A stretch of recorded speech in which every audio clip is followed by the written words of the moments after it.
Hello and welcome back. This time around we are going to implement some examples. We'll be using that task project example that I showed in the previous video, and we're going to apply the transaction script and data access object, and we're going to develop this using test-driven development. So I'm not an expert in test-driven development. I haven't worked that much with it, so I'll just give it my best go, and then you can use this as inspiration. We won't do everything, not the entire project, because that's just too much repetition. So, but we'll start with the user first and create a user with username and password. Maybe that's enough. We can add more data to the user later on if we need to.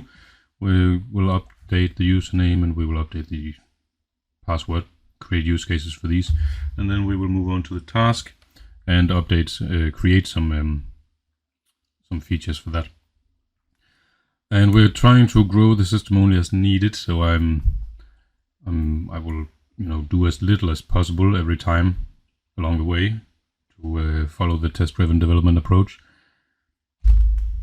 So a quick comment here, you will notice that these are mostly modifications. We modify data, we create or we update or we change or we set or whatever name you use for it, but we are modifying existing data. Even completing is modifying existing data, deleting. And the question is then, well, I sort of touched upon this, but what do we do with fetching data? Because maybe you don't always just want to show a single task or a list of tasks. Maybe we want more. Maybe we want to have an overview of all projects and the users assigned to each project. That is going to be some complex data container containing parts of the user, because we don't need the username to display, the password to display that overview. And we will need part of the project data, so that view is going to use data from different domain objects. If we want to see an overview of which tasks is assigned to a specific user, that is also a view that spans multiple domain objects, but maybe we don't need to see the remaining estimate and the in progress. Maybe it's just the username and with a title. So the point is that fetching data can become complex, and there is another architectural pattern called command query responsibility segregation, which is out of scope. Won't do that, but that seems to be a natural evolution of what we might do here. So instead there are, I have two ideas. So we have the transaction scripts service layer, and here we could construct the necessary data using just the minimal methods that we have on the data access objects, and that is potentially going to need many requests to the database, so it will work. Whether it's efficient or not might be a different story. Alternatively, we are going to flood our data access objects with specific methods which can return just the kind of object with just the kind of data that we need. But that means our data access object interfaces will grow potentially pretty large. It also means we can leverage the SQL better, because we can write specific queries to fetch only the data that we need. So this might be more efficient, but might bloat our system in a different way. But these are the two approaches, and I don't think I'll go into details in the implementation, but just to give you an idea of what you can try out, see what works for you. All right, so we'll be driving this with tests. We'll be using the approach of act, arrange, assert. That's the wrong way. So there we are, fixed it. Arrange, act, assert. That's a common approach to writing tests. First we set up the test, then we execute whatever needs to be done, and then we assert that the change actually happened. So we'll see this in action. As mentioned in the previous video, we're going to use the user interface, user service interface, which we'll call the actual transaction scripts, and that will use the data access object interface. And we're going to create a dummy implementation, so not using the actual database, but instead just keeping the objects in memory.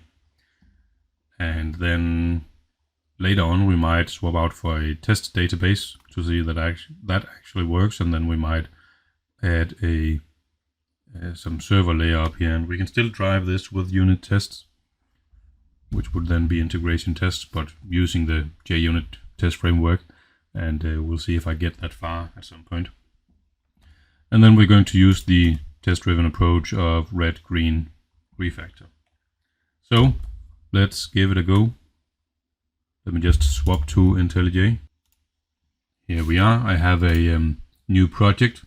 I call it Basic Server Architecture. Maybe I should call it a project management system or whatever. I have an examples module just for stuff that I used in the video. So we need some basic setup here. I'm just going to create the initial structure. So usually I would go with a client module to keep all the client code. Just selecting Java and IntelliJ build system, and I don't know what SDK you're using, but new empty module. Maybe it would actually be a JavaFX module depending on how you want to set up your client. And we're not really going to need this one, so I don't know. We'll just create it anyway. Then I need a server module. And then I'm going to need a test module. So I want to keep my tests separated from my other code, because when you were to deploy this, you would select which of these modules would actually go into the deployment where you install your server, and I don't need the tests to be deployed as well because they're not used when the server is running, so I just keep that in a separate module. We'll just create some basic structure in here. New package, let's call it BSA, that's my base package, and I need my 3 layers. So I need a let's call it network, and I need a services, so that's my business logic layer, and then we need the data access object. So here we say data access. So these are my layers. We probably won't need the network for now. We'll need the service, and we'll need the data access layers. And we don't write any code because I need a failing unit test before I am allowed to write code, if we do this strictly. So my unit tests, I will try to structure them in a way that matches the structure of my system. So I create a just a basic, let's do a client. Oh, I don't need that. Okay, so I would need a package for client, BSA, and then whatever beneath, models, clients, whatever. If I wanted to unit test up here, I will need another package for my server.bsa.services. Let's go here. So you see that this matches this one. It just means it's easier to find where stuff is located. There might be arguments against it, because then if you were to rework the structure up here, you should rework it down here, so you have some kind of coupling between your test and your production code, but we'll just ignore that for now. Maybe that's more advanced stuff. This is my best suggestion. We need a test class, and we're working with the user first, so let's just call it user service tests. It's just a class, and in here, so I have everything under Git version control. Eventually I'll push it to Git so you can find it there. And I need to generate my first test. So I can go to generate. This is apparently the easiest way to add JUnit to this module and set it up. So I test. No test routes found. Create. Oh, sorry. I did all this in my sources. So I'm going to mark this as test route. instead, and then I will rename it to tests test. See if that works. Okay, so now there's a test route. It's the green one compared to the blue one, and we need all our unit tests to be within the test. So let's try again, see if I messed up. Maybe there has to be a source. I don't know, we'll see. Generate test. Okay, that worked. We're going to use JUnit 5. There are other stuff, but I'm mostly familiar with JUnit 5. Not found in module, so that needs to be fixed. I just click fix, and it will suggest something to download and install. Download library from Maven repository. Let's give it a go. That should work. Okay. We don't need superclass or... yeah, that's where we want. That's probably okay. And this is just to get some template code. I don't want that, so we'll just say okay. It will just give me 2 methods, which we're not going to need. Okay, so now we have imported some assertions. That's a good start. And we're going to start out with the first unit test. Let's see, how do we do this? We have to write test, right? And yeah, I want that one. Yeah, we add it to Git. That's C#. We'll use the annotation public void should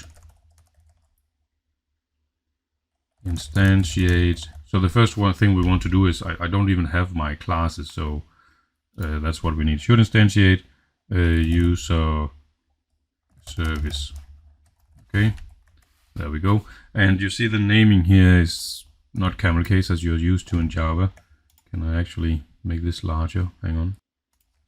Yeah, that worked. Slightly larger.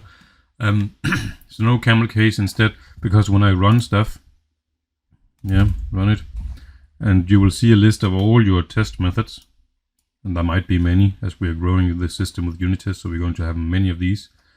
And if something fails, it should be clear what that unit test is trying to achieve, and then it's easy to understand why it fails. And you see, I just get this method overview here. So if I create some very meaningful method name, then it's easy to figure out what's going on. And that means often, well, there are different approaches. You can use the should do something. Okay, so first we want an interface, right? I call it user service. Okay, obviously this is currently red because it does not compile. So let's see if I create class user service. What does it suggest? Well, destination directory. We don't want that here. Okay, so instead I'm going to manually create it over here in my services, and we say class user service is going to be an interface.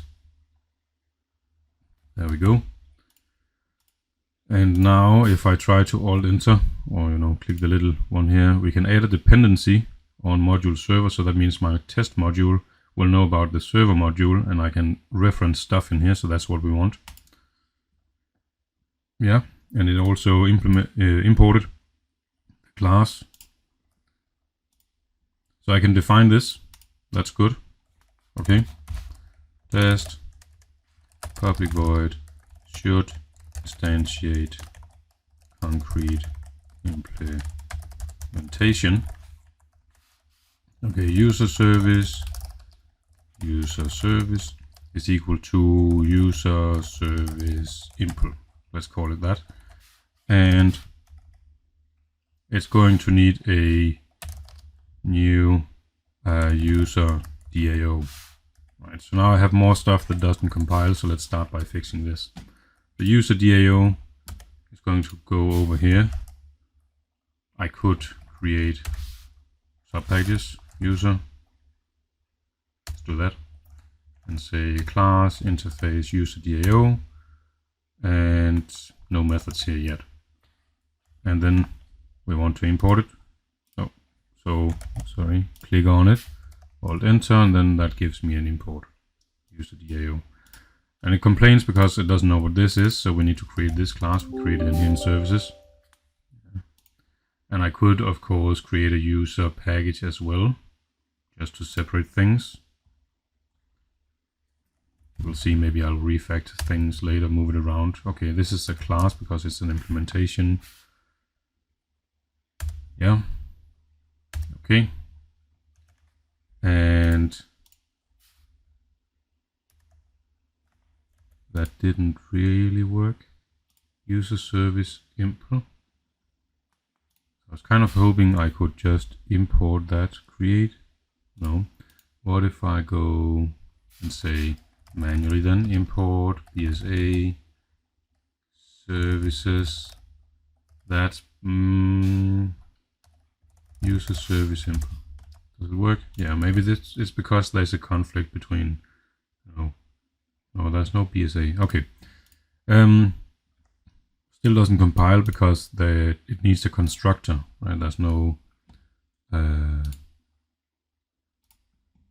constructor that matches whatever I'm trying to give it.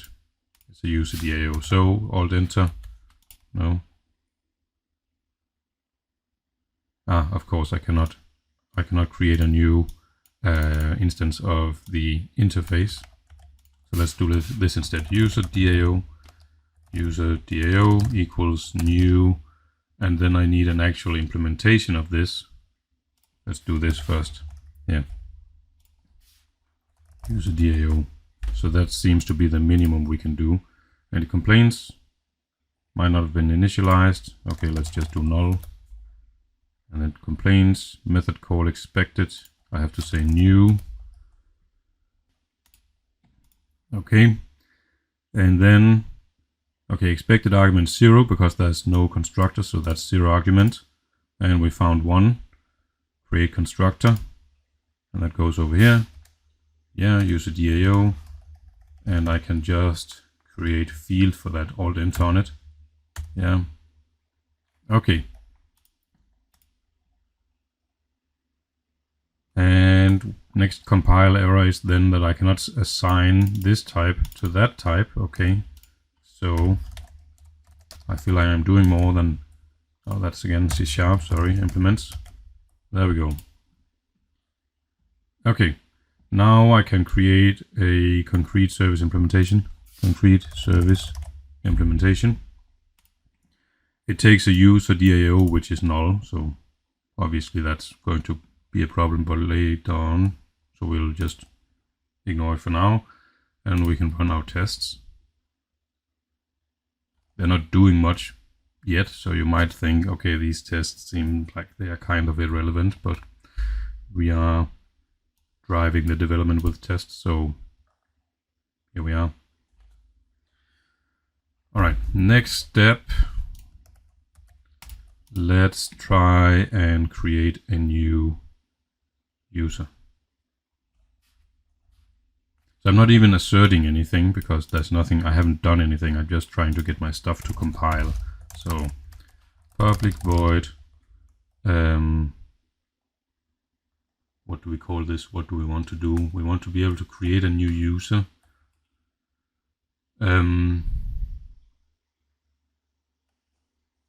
But that is handed over to this one. Should create new user. Let's try this.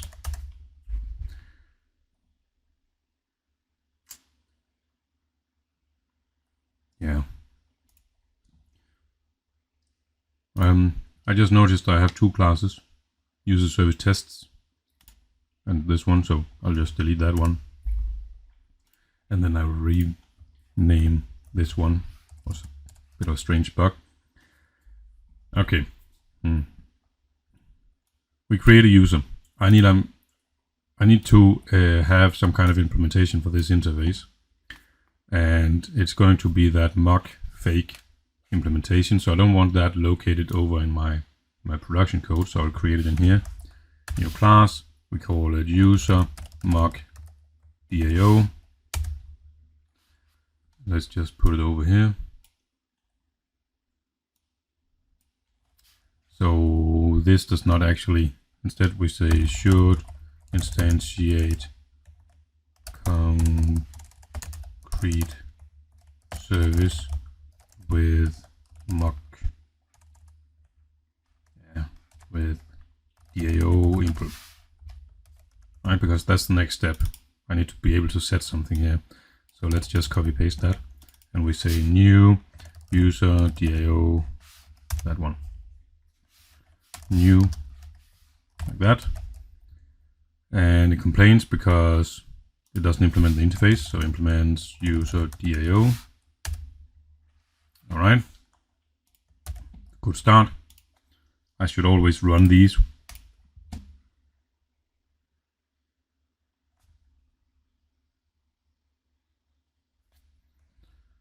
Wonderful. So now we want to be able to create a user. Public void should create user given username and password. Okay, and let's say we want the same setup, so at some point I might put this in a different piece of code, right? I have it multiple times, so we could actually say I'm probably going to do the same thing quite often. Setup, no, before each, yeah, public void create user service and DAO. And if I do this, I need a field variable for this. Create field, yeah. And then the other one, user service, create field. Okay, so this will now be run, this method will be run before each of the test methods. So that means whenever we start a test method, I actually have access to these two field variables. So that means down here we can say user service dot, and I need a method for this, create. Do I call it create user? Well, it's the user service, so if I call create, we would expect that we just create a user, so maybe this is enough. And what do I give it? I give it a username and a password. So this is the simplest stuff. And this doesn't compile, so we're in the red phase. We want to create a create method in the these should be the interfaces. Sorry, just a minute. User DAO. We want to drive things through the interfaces. There we go. And so we create a method on this one here, user service. And we want a create method over here, and it takes two strings for the username and password. Create method, username, password. Okay. Maybe we take it smaller steps. So can call create on user service. Doesn't do anything. Still doesn't compile. You can see that's a related problem. Where is that problem? Well, if I run it, let's see what happens. Okay, so it complains about the implementation because I have to implement the method. So that's a good start. Implement methods. And then we can try and run it again. So it doesn't do anything.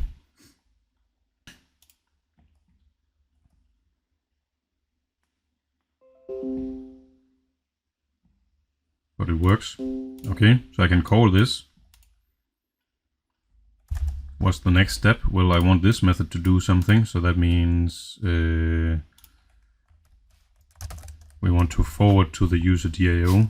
Public void create on user service calls create on DAO. User service create. How do I verify this? Now we actually have to do something to check that something was called here. So let's say user DAO. In this case, I do actually want the mock instead. So let's just work it back again here. Because then I can create specific methods on the mock that is not on the user on the interface, so we can access the data here in ways that we shouldn't normally do. So let's just see what that looks like. Now we do our first assert true.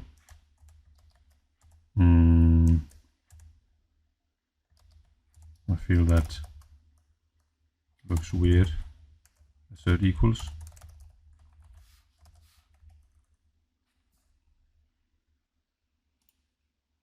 No, hang on. Okay, so the method should be there if I just say true. So this method should just take, I just import, you can see it's a static method. So that's a static import, so now I have assert true. Okay, so that's not actually what we want. We want to say user mock,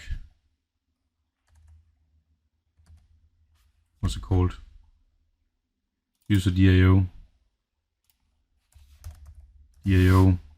dot get create was called. Okay, so this is a bit of a hack, so maybe it's not super great, but let's just try this out, see how it works. Private boolean create was called. So I'm going to rework this anyway later on. So now my code compiles. Basically, I just want to see that if user service calls create, it should call create on the user DAO, and we just flip that boolean to assert that it was actually called. So tiny baby steps, and then I will have to rework it, but just to make sure that the methods call each other. So obviously this will fail, right? We got false because we didn't do anything over here. So let's implement that user DAO dot create. I don't have that method. First, I need an actual user object.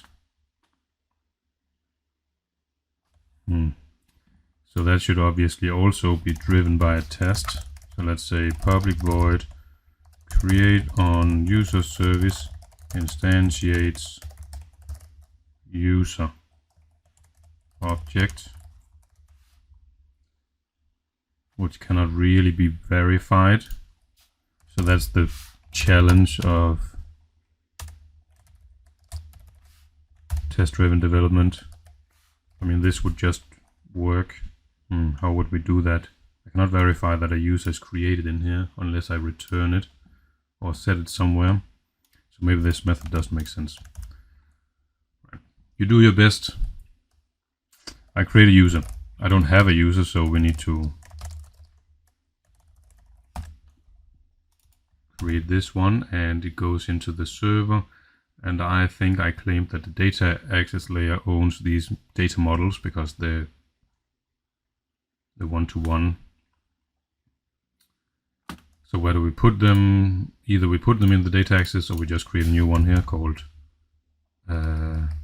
models. Here all my model classes go, and we create a user. There we go. I can now instantiate a new user by importing that. Okay, and I feel like we're doing too large steps here, but whatever. So I need a create method on my user DAO interface. This one, right? That's nothing, so we implement that.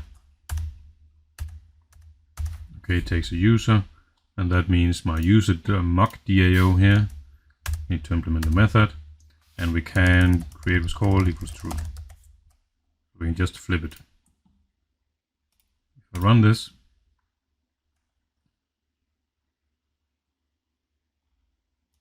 did I? Yeah, we're running.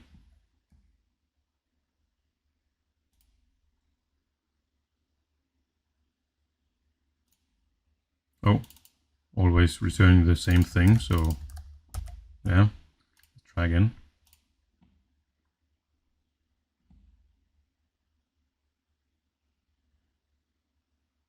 There we go, everything works. I haven't done much refactoring yet, but maybe when the logic part happens a bit more, we can look into that. So I'm just running everything to make sure I didn't break anything. Little chance, but because I haven't done much. Okay, so the method was called. Now the next step is that I actually want my user to be saved in here and have these variables. Public void create user saved in DAO with empty properties or field variables or whatever you want to call them, attributes perhaps. Okay, user service create assert true user DAO dot, and we can just be a bit dirty here, dot, no, we'll do like this, saved user. And what do we want to actually see? We want to see this one. So, let's talk about the act. Sorry, the arrange act assert. Right, that's the structure I talked about. The arrange step is actually the before up here. We're setting up the stuff we need. The act is then to actually create a user, and that's what we're doing. The assert is to verify.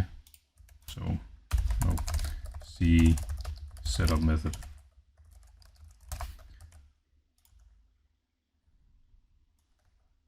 Skip that.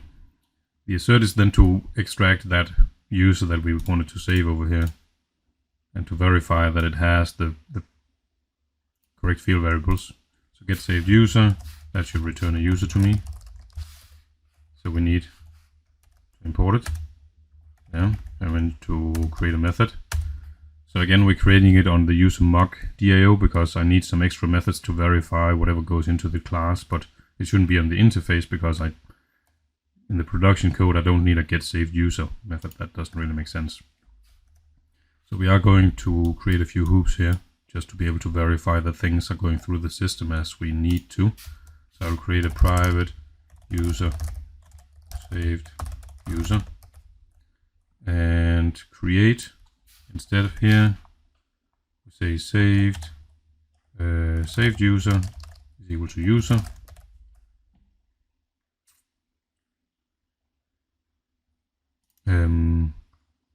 Let's rename this create user saved in DAO is not null. So something was actually saved. Then we will verify the values later on.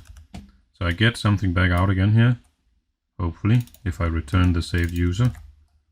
Right. So create is called by my user service, and that's the interface, user service interface. I'm calling create. It's implemented in the implementation here. New user is created. Nothing to it yet. Then we put it in the user DAO. So let's go to that class. Let's go apparently over here. Implementation. And it's just put into the field variable, and then we can get it back out again to verify that something is actually there. So initially this will be null.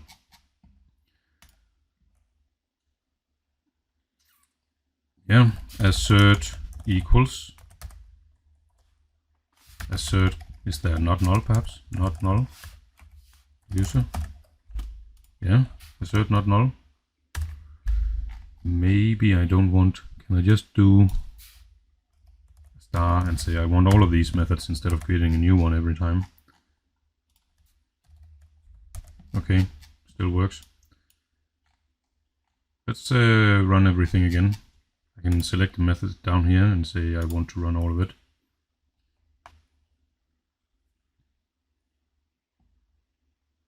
Everything works. Okay, my user is not null. Next up, I want to verify the data. So, test public void created user has empty strings for username and password. So what do? We do something very similar here. I need the same stuff. I'm going to remove the act assert comments. And the user, now we need to verify that it has an empty string for username and one for password. So we say assert equals. So because of that star here, I'm just importing all the assertions. Now I actually get some intelligence saying what kind of stuff do I have. I can assert true, all, arrays, all the good stuff.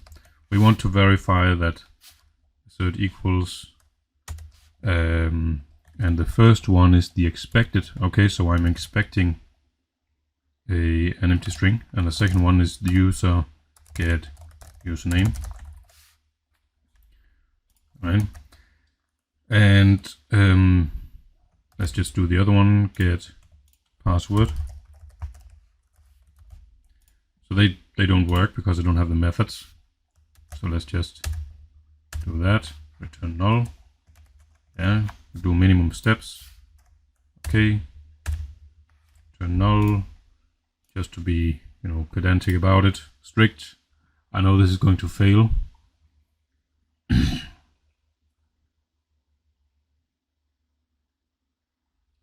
Right, we got null. We expected an empty string, which is not super easy to see here. So I might actually be able to create a message and say username should be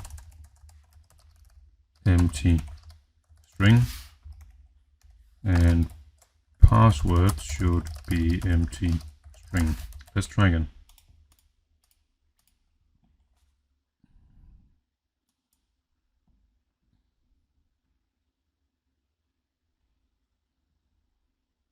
Okay, so now we actually get a better error message rather than just nothing was expected and we got null. And then, you know, there's a comment about you should assert only one thing, because if the first one fails, then you can't see the second one, right? I don't get any message about that. So this is, but then, you know, I would have to just duplicate this and check for the other one. So maybe that's a bit inconvenient. So I just, sometimes we break the rules a little bit.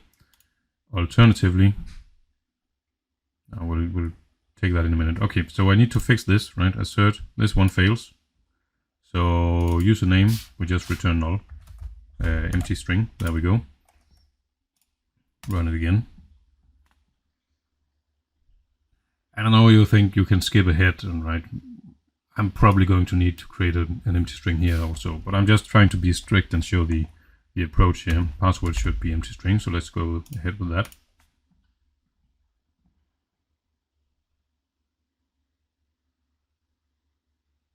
Okay, so now that is green.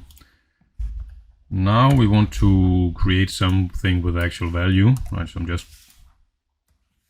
has not empty strings, but actual values for username and password, right? So here we say username, password, and I'm just going to do this actually. So we say actual username, and I'm going to take this out as well. Control Alt V will create a reference here, actual password. Okay, and then down here we say actual username and actual password. I think I'll just remove this and that one. Maybe I'll come up with a better message later on. But now we have, here we could say this is the arrange part. Now we have the active part, and then we have the part where we verify stuff, assert. Okay. And this will obviously fail, so that's good. I have created a failing unit test. That means I'm allowed to implement some functionality. Right, it should be username, we got nothing. So what happens? Well, we always return the same stuff here. So let's go to the user service impl and say these should be forwarded. Username, password. Okay. And we need to create a constructor. and I need create field, yeah, password, and I need a create field here. I'm just Alt Enter, get this quick fix, and then down here we say return username and password. Alright, so that's a bit of functionality. My unit test is red.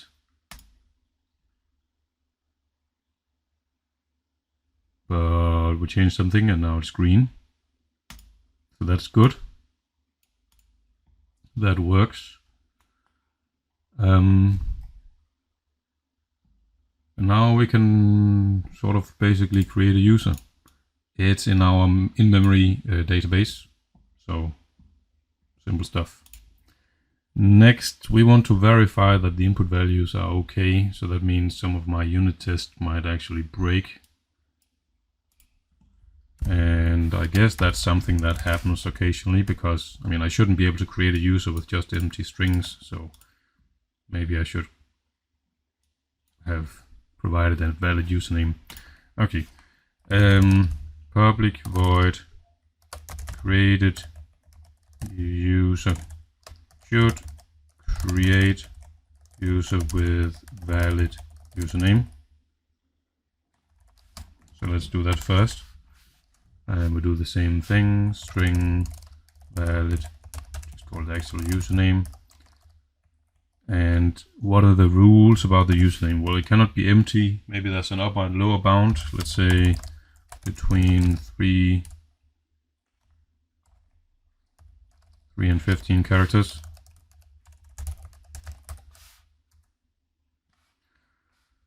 So valid username is ABC, but not AB. ABC, that's okay. We say user service, create actual username and some password. Just give it whatever. And then we assert here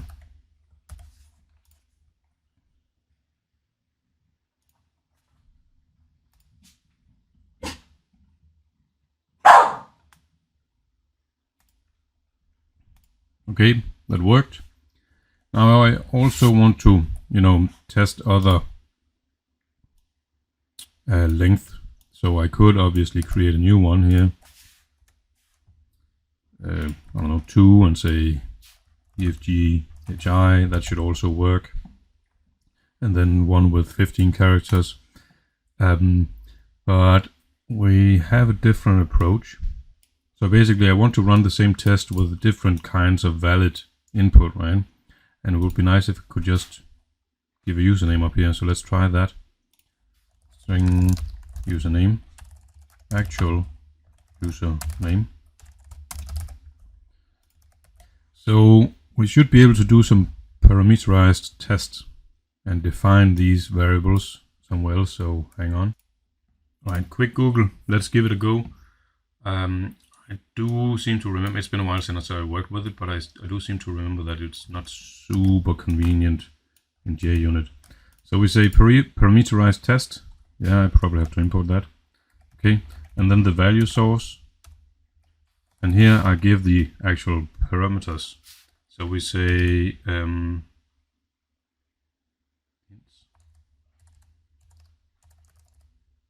strings. I think I can only give it integers and strings. I'm not entirely sure, but I think I do remember that you are a bit limited. So okay, ABC, that's okay. A B C D E R G F, whatever. Right, how many? 9 characters. I can see that down there. Thank you, IntelliJ. Create a few more. That was too much. I want 15 characters. Yeah, so these should be okay. So let's try see what happens. Nothing happens. Ah, it's working. Okay, yeah. And we can see I actually get 3 subtests. So that's nice. They all pass. If I were to do this here, right, and put another character on it, Well, obviously it doesn't fail because I haven't made any implementation for it. Okay, so that's good. I mean, if I haven't any logic, then everything will just pass. So I mean, that's not super unexpected. But let's go ahead and create one that will fail. Should fail user creation with invalid username. And what's invalid? Well, this one. Let's just go here. Null, empty. Okay, null apparently is not okay. Constant. Empty string. I can test null separately if I need to. Empty string a b, and then something more than 15 characters. I want one more, 16. Okay, so these should all fail. And let's just do one more for good measure.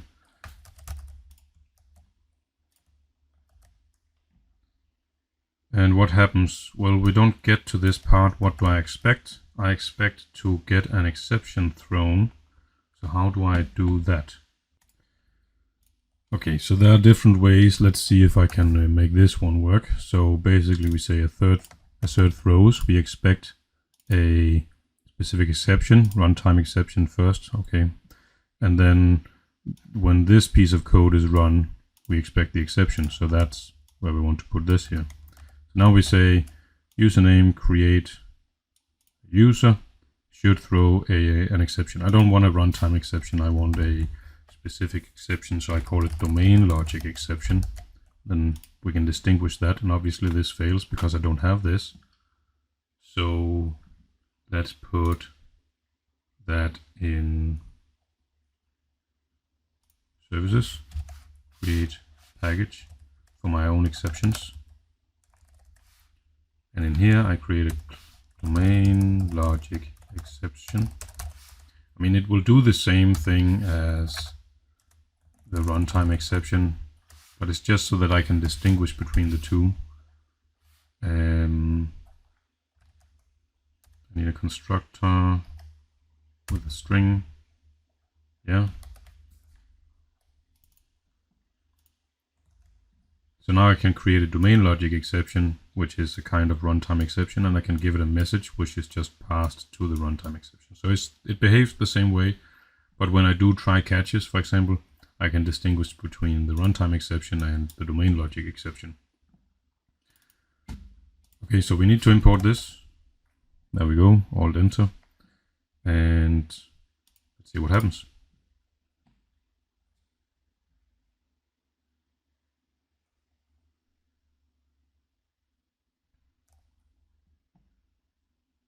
Should fail user creation with invalid username. Okay, so it's yellow, meaning that I didn't get what was expected. So we expected this exception to be thrown, but nothing was thrown, which is fair because I don't do anything over here. So that's the next step. Okay, let's check for the username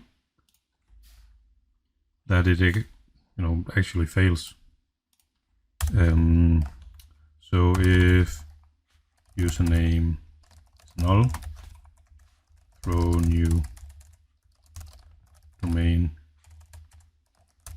exception, username cannot be empty. Now I don't actually have a test that tests this specific case because I could not put null in here. So let's just create that test.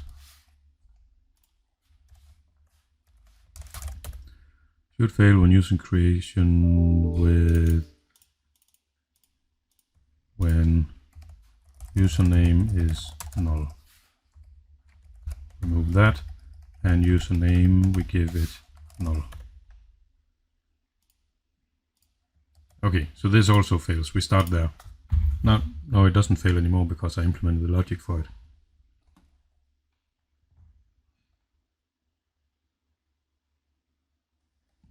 Alright, but this one still fails.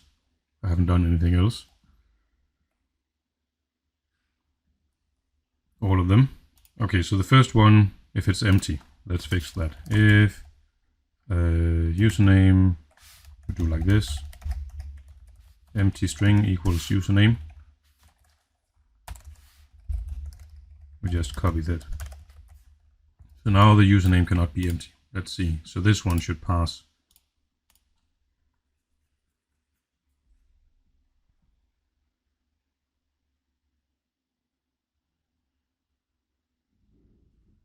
Okay. So now the next step is, let's say, everything under 3 characters. If username dot length is less than 3,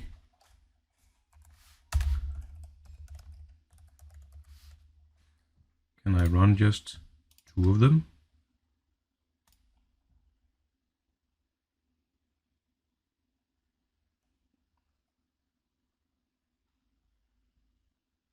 Okay, so it just reruns the failed test, but this one now works.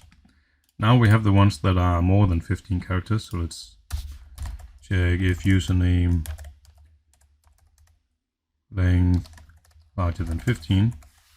Oh, wrong message, cannot be empty, must be more than 3 characters. So I could have a test for the message, maybe not strictly, but something about more than 3 characters.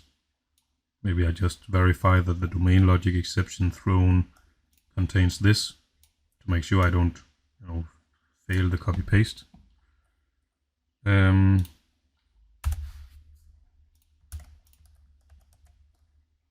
Must be less than 15 characters. Let's go again.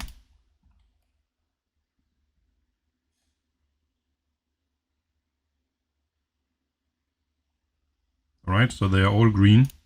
So we went from red to green and then the refactor step. So maybe this is a bit annoying to look at here. So if I now let's do it the plain way. I can refactor and I want to extract a method. Validate username. Okay, so now the method should be simpler. First we validate the username, then we create stuff, and if I care about what the validation code does, then I can go down here. And these two looks the same, so maybe we just say or, right? And I refactored my code. I want to make sure everything still works. Let's just do all of them.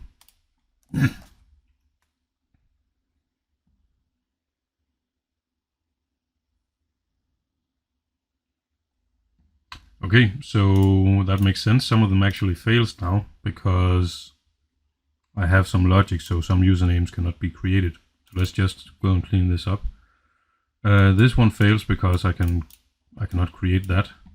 So I'm actually not sure what to do according to the theory about this, because initially this was the simplest test I could write, and then I made some implementation to make it work, but then later on I made more code which now breaks this. So it's not a valid test case anymore, unless I give it a valid name, username. So username should be okay, but what about password? Will this remain valid? Maybe I want logic about the that the characters of the password, one uppercase, one lowercase, one symbol, one number, and so on. So I think I'll delete this. That's probably not something I'm allowed to do, but let's see. This one also fails because I cannot do that. Generally it's dangerous to just delete stuff that fails, because maybe you have a problem, that's why it fails, but I can see that I'm trying to create stuff that should not be created. So maybe at some point I will read some theory about what I'm supposed to do here. But then I guess in all cases and examples and books, they always have this sort of successful approach where everything just works because they have designed it that way. Okay, but all my test works. I can create a user with username. Now, it's a pretty long video because this does take some time to write all these tests, but I'm also pretty confident that stuff behaves like I want it to, so that's nice. The next step would be to validate the password, which is sort of simple, but I have something else I want to show you first. Here, I asserted two things, and I said that's not a good approach, because if the first one fails, then we don't see anything about the second one, and maybe this one contains information that's relevant to the first one. So what can we do? We are supposed to be able to assert multiple things where it will test all of them and then display those that fail. So let's see if we can do that. We say assert all, and you can see it takes an arbitrary length array of executables. So these are just lambda expressions. So let's see, it looks like this. I could give it a message heading, doesn't matter.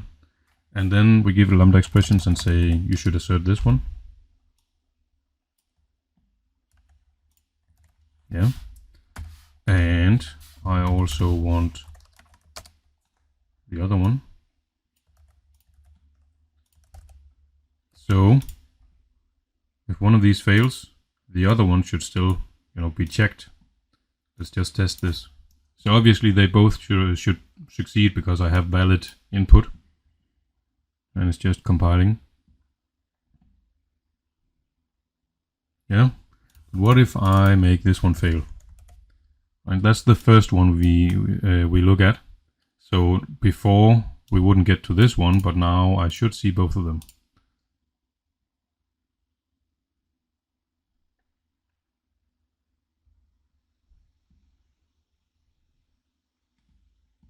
Okay, so I get one failure. What if the other one fails as well? What if I say this is empty, and here we say validate password.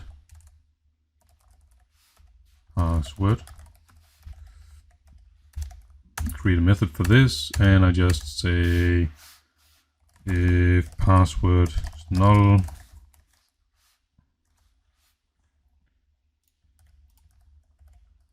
password cannot be empty. So we just throw a domain logic exception. So that should be thrown here, and this one also fails. So now they both fail, and I hope that I see the error message for both of them. Otherwise, this is not super useful.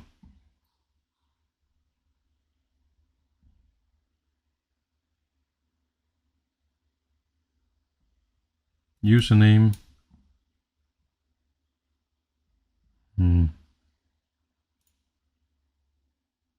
But I gave it an empty string. Okay, so empty string equals password. So now it should fail. Let's give it a go.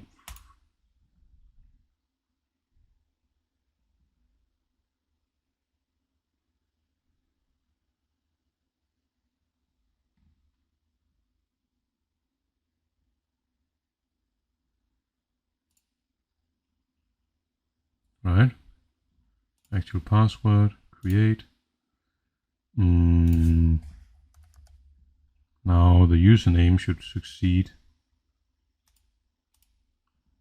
because I still don't see that password failure.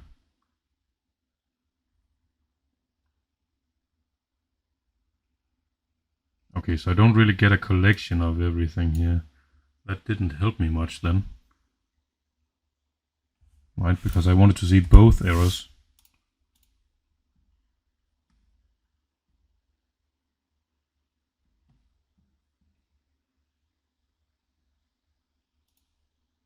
I only see, no, okay. Okay, so it's because one of them throws an exception, so that actually is, that's breaking stuff rather than just a test failure.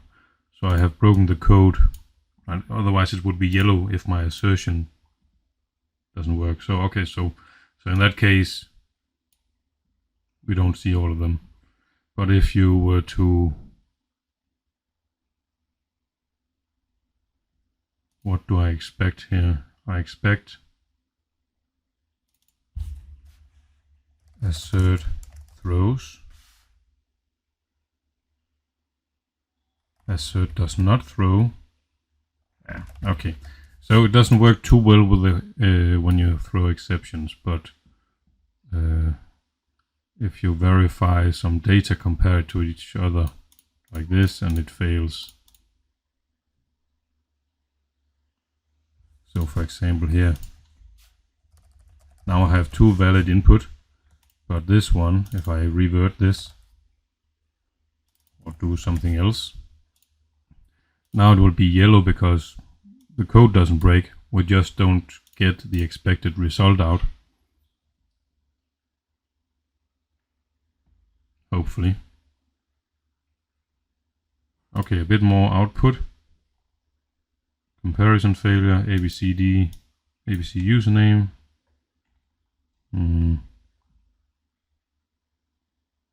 But still nothing about the user.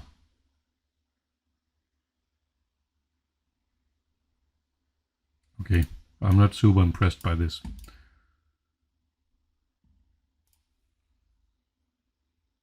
Yeah.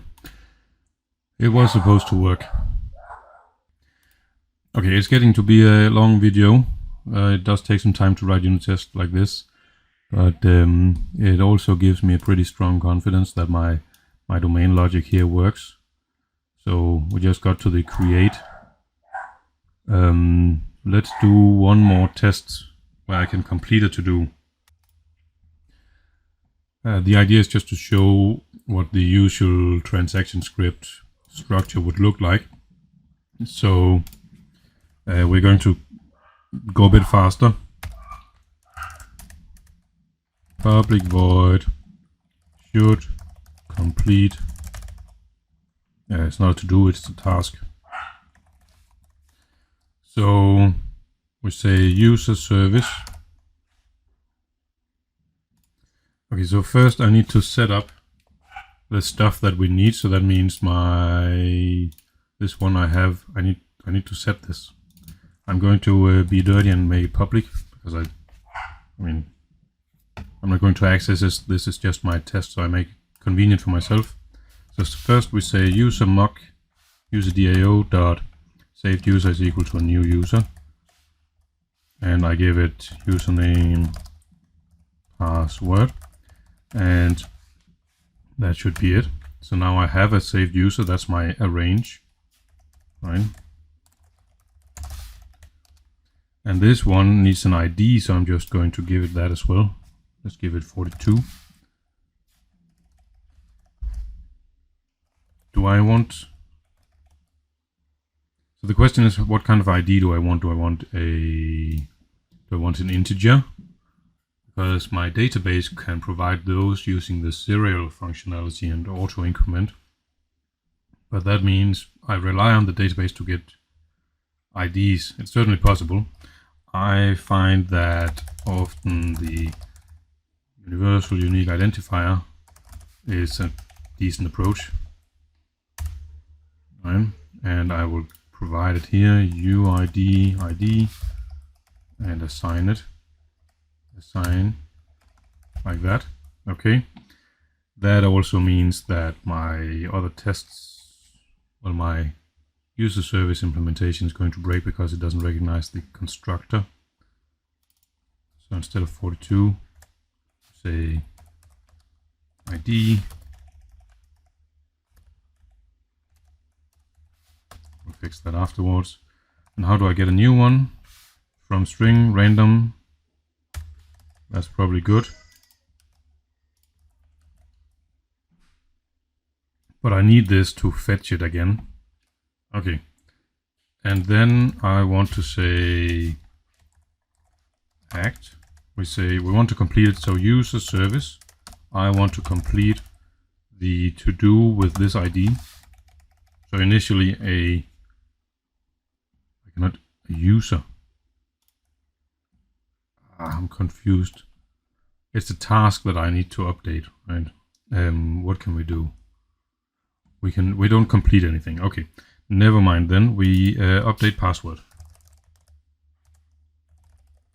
Right. And And we update the password, so now it should be whatever. Same structure in the transaction script. Sorry about that. I should cut it out. We'll see if I do that. Probably not. I have a user. I want to update the password of that user so it no longer is password, but instead something else. It's going to be whatever. And then we assert. How do I assert stuff? Well, user DIO, I have the get saved user. Yeah, that returns to me a user. Saved user. And assert equals the actual is going to be this one. Let's call it new password. We call it updated password. So updated password, and it should equal saved user dot get password. Okay, so that's the idea. I create a new user with an ID. I want to update the password and change it to whatever, and then we verify that the user that it is in my dummy database actually has the correct password. That's the idea. So now we need to fix stuff. First we need the method on the interface, update password. Yeah, looks okay. Then we need to implement that method here. So we say implement methods. And user needs a new ID, like that. Sometimes you might actually want to return that ID, because otherwise I have no idea how to fetch the user that was created, unless I can do that by the username if these are unique. But that's not a rule I have currently.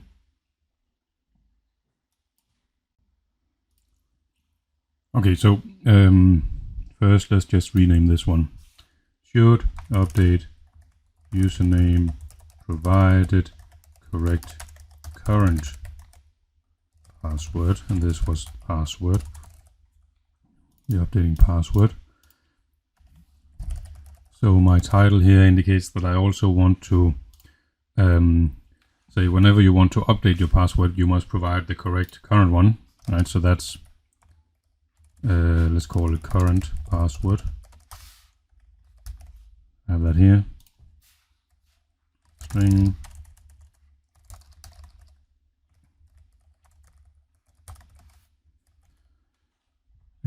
current password, and that means I need to add a different, the extra argument. Void name, no, not a new method, sorry. Add string as third parameter. Yeah, that's what we want to do. Current password, updated password. Yeah.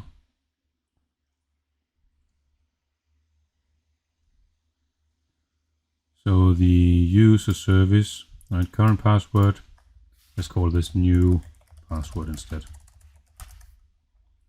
Yeah.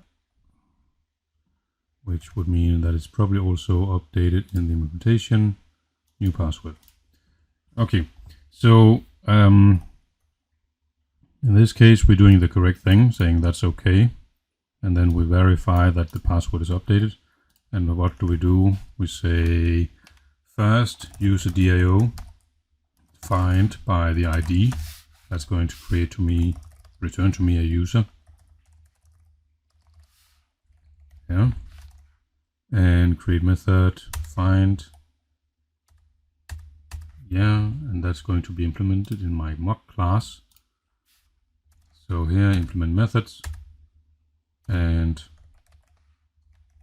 well, currently we just return the saved user because that's what I'm working with. Eventually maybe I want to expand this to a list, have a list of users so we can actually find stuff, but I'm looking for this one, so that's what we return. And user service. Okay, so we find one. That's, step one. load, verify and modify, and step 3, save. So this here says, well, first I have to check that the current password is actually correct. So let's do that. If not user the password equals current password, throw new domain logic exception, incorrect current password. Then I would also validate the password. New password. Right? Because it has to follow the same rules as whatever we come up with here, which would, you know, at least one uppercase, lowercase, symbol, number. Right, that would be the rule. I don't want to implement that. I'm sure you can do that yourself, hopefully. So if these two passes, right, that's my check. Then we say user set password, new password, create method, and we say password is equal to the new one. This one, that's final, so we don't want that. Otherwise I cannot update things. Yeah, so we loaded stuff, we did the verification that we are in the correct state to change things. I do the modification and then we save it, so we say user DAO dot update or save, whether you want one update, one save method for both of them or whatever. I would just say update like that, and I create the method, and we go to the implementation here in my mock, yeah, and we just say saved user is equal to the user. So that's the update. Update will essentially always just be override whatever is there. So we are speeding along, but I think this should work now. I create a new user and put it in my database, so there's something to fetch. We want to update the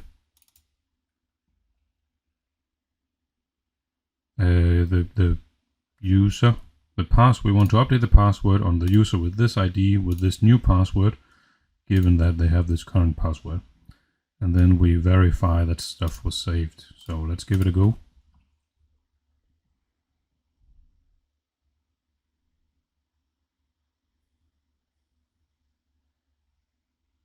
Incorrect current password. So what did I mess up? Let's see. Here. If user get password, not current password.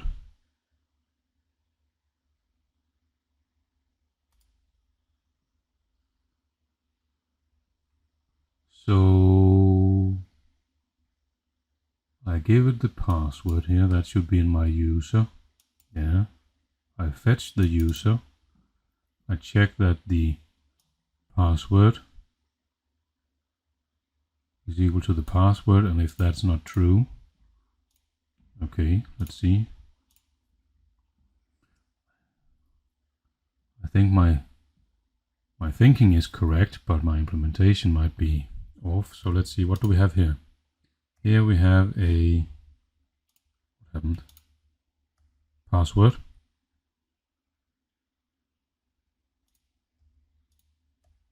An uppercase. So why does my user get a lowercase password? Get password. Ah, that's because I tried to break something at some point and say always return this. But we want to return the actual data. Okay, stupid me. I did actually break something. That's annoying. So let's try again. Okay, there we go. I can update a password. I have verified that it is in my mock. So obviously I'm not verifying that it is actually saved to the database. I might do that later on with another kind of test where I would set up a database, but that's complicated. Currently I'm just testing the logic. So that's okay. And you can see I moved a bit faster along here rather than doing the tiny steps, because those tiny steps might sometimes or quite often feel too tiny, because you know what you are heading towards.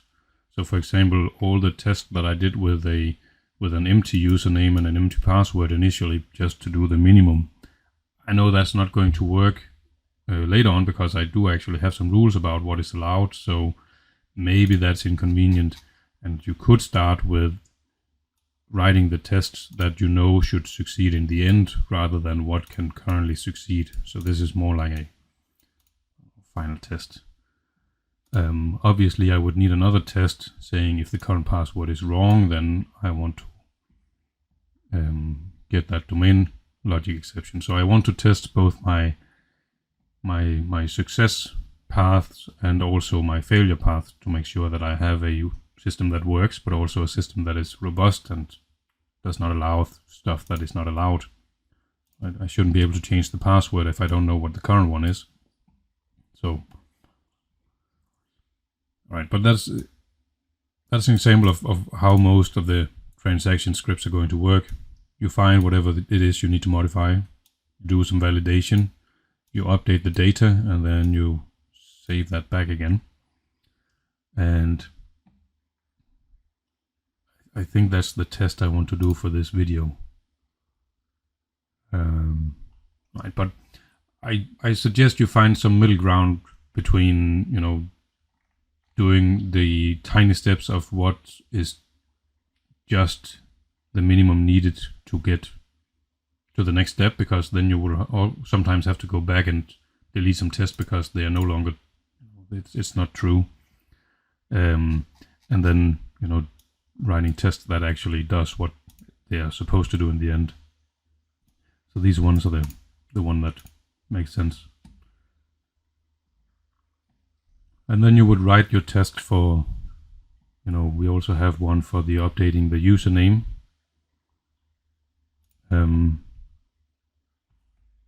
That would look pretty similar. Should update username. All right.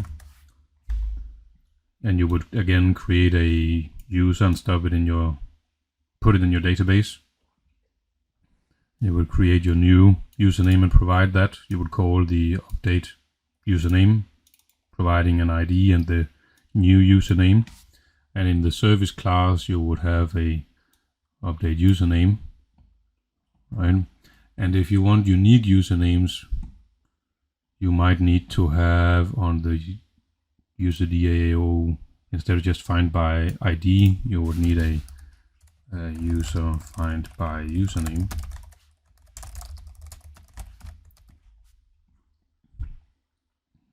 We can just quickly do this, right? We're almost there. This one is the same. Current username.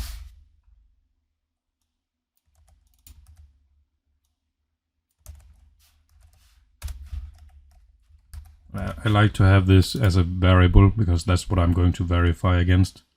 Just so I know I don't make typos in here. Right, so that's the arrange, the act.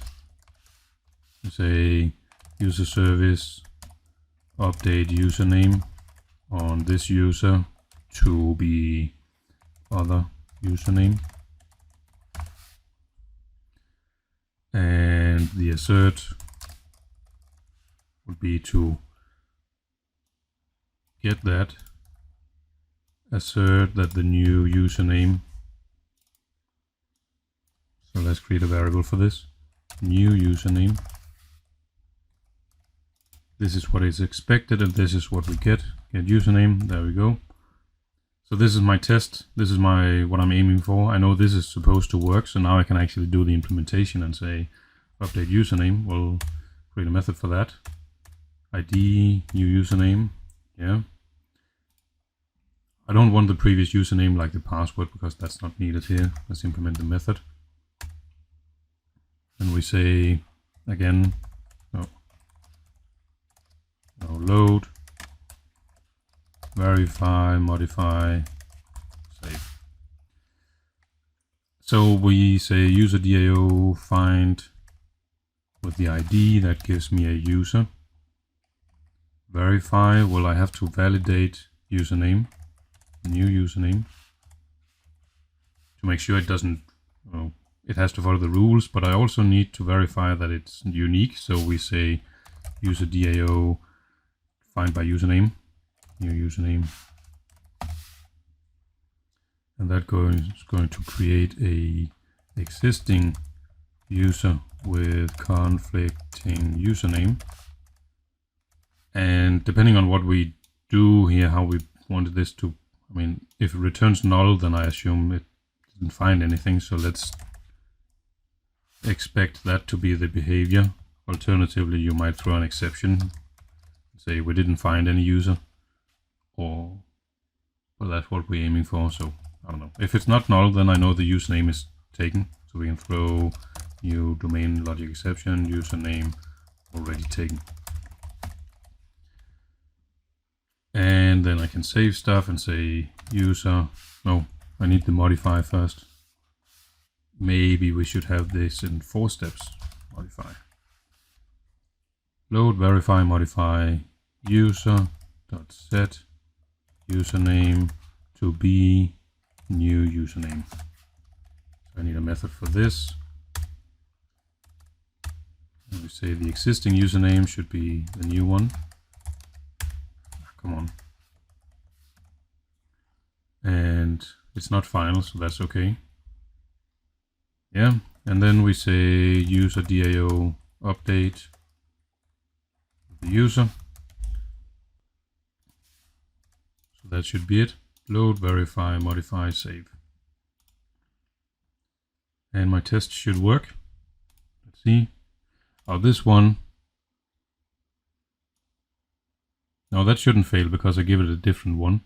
But I obviously need to check what happens if I have a conflicting username. Oh, I have a... Oh yeah, this one. I need to implement that find by username. And we just return saved user for now. This is not a good approach. Maybe I need a list.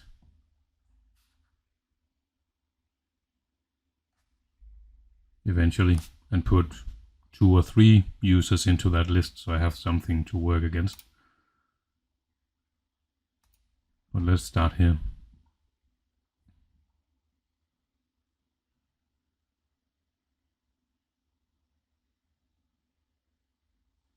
Username already taken. So I mess this out?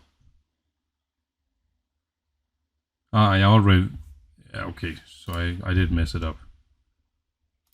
We're going to return null for now because we know that it's going to be different. But if I wanted to test the failure path, then I would start to have a list of users, and one of them would potentially be the conflicting user. We run it again. And what did I change? Get saved user. I changed the wrong thing. Well done. Just another go. Now it works, but just to be sure. Okay, so I have the expected behavior, and then we can start working on the implementations. So for example, we also wanted that public void should fail when updating username with conflict.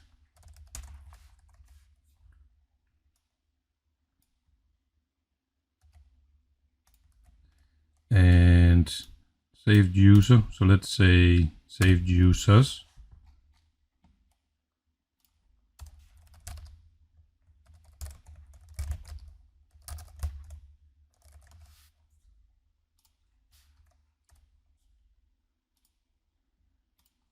Right, and I need at least 2 find by username. Null. We'll fix this afterwards. So this one should fail Right, so let's see, failed users. I have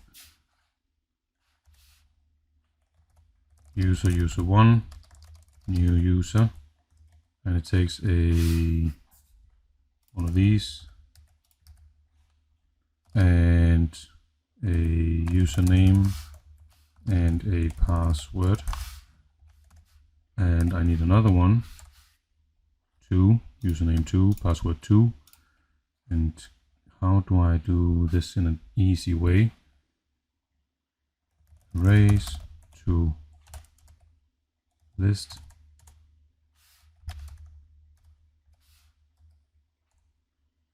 as list, user1, user2. Yeah, so that gives me a list. Okay, so that's the setup. I create my in-memory database with 2 users. And current username, let's remove this. I don't need this one either for now. Oh, one of them has to be user1 actual user. This is the one we test against, and this is the dummy one. And so I say I want a conflict now, so that means when I change to other username, I should have a different user which has that username.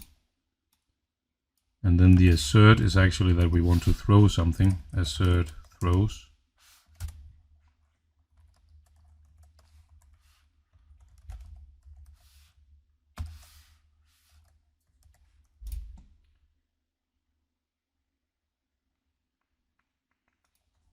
What does it take? Expected type. I need to give it a domain logic exception class. There we go. So the idea is I do the arrange, right? Set up my test data by creating the user we want to test against and some other user which is going to cause problems for me, and we put that in my database like that. And then I want to update my user. So that's this ID and that username. So we could actually just make sure that I do mess up here, like that. Okay, so if I run this, obviously it doesn't work because my find by username has not been updated. So now it fails because I don't actually get that exception. So I have one that works up here to verify that I can change if there is no conflict. But I have one that tries to verify that I cannot change if there is a username conflict. So I need to implement that functionality. And we want to do here, we say for each saved users, right? If user.username equals the input username, then we return that user. Otherwise, I just return null in the end. So now I actually find an existing one based on username.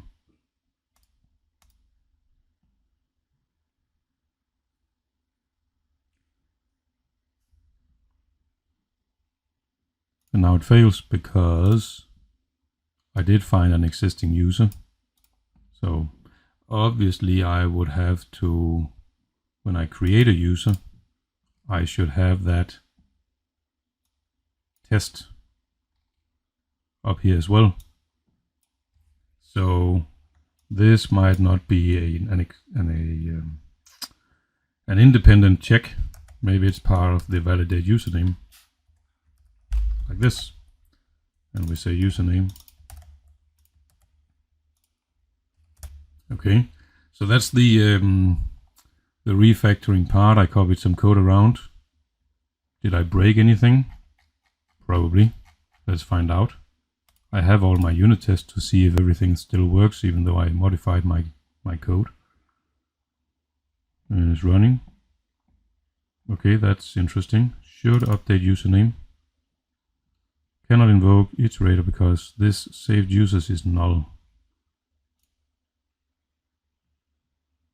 Right. So my mock implementation here, saved users, is null. I haven't instantiated it because in my other tests I do it from the outside. So let's just create an constructor here and select none. And we say saved users equals null. No, new array list.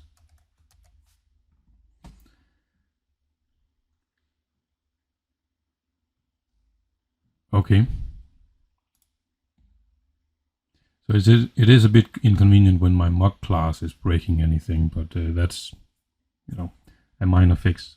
So everything is green again. I did the refactoring part here, moved my validation of unique username around, but I can verify that I didn't break anything. So that's neat.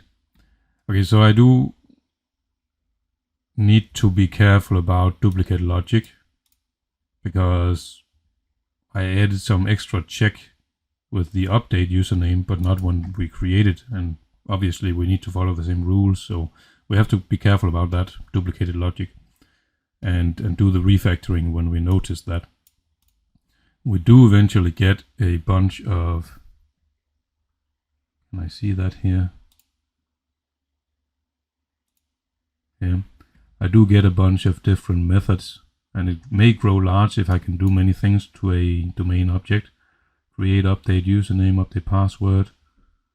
I have some private stuff, but this class may grow large, and that's just, we'll have to accept that or start taking these into separate classes. So you'll have to judge that. I find this is probably okay to have one large class. All right, I have promised you I would stop a couple of times by now, so maybe it really is time.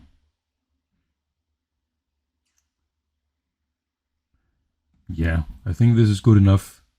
For now, we have used test-driven development to drive the implementation of our logic layer. You have seen how to use a mock class, and then eventually we will swap it out with an actual real implementation that accesses Postgres. So it would be interesting to see how to make unit tests against the Postgres database. Maybe I would make a follow-up video of that at some point. Now I have sort of worked on multiple features, creating users and updating passwords and updating usernames, all in the logic layer, but I strongly recommend you follow Scrum and do one feature from top to bottom. So if you work on creating a user, then make sure you can do that from the UI and it ends up in the database. And then you can start on the update password, and you can do the initial implementations through tests here for your use for the logic. But then once you have your update password, once this method is actually working as expected, then you would put on the database, make sure that part works, and maybe you have unit tests to verify that, or you do the rest of the system with the client as well, and then do a scenario testing from a user point of view to make sure it still works. But at least you have your unit tests to drive the implementation of your business logic layer, and you have these as a safety net whenever you modify code. So I think that's an interesting approach. All right, this is all I have planned. Maybe I will do some follow-up videos on implementing more the business logic layer. I would have liked to get further and do some of the tasks, but it does take some time. So maybe if I just do this approach, it will speed things up. And I would like to try that unit testing against the database, set up a test database. And then it would be nice to try to put on the network layer. And we can drive it all with unit tests. So that's going to be interesting. We'll see how much patience you have to watch these videos. But for now, I'm going to stop this time for real. Thank you for watching.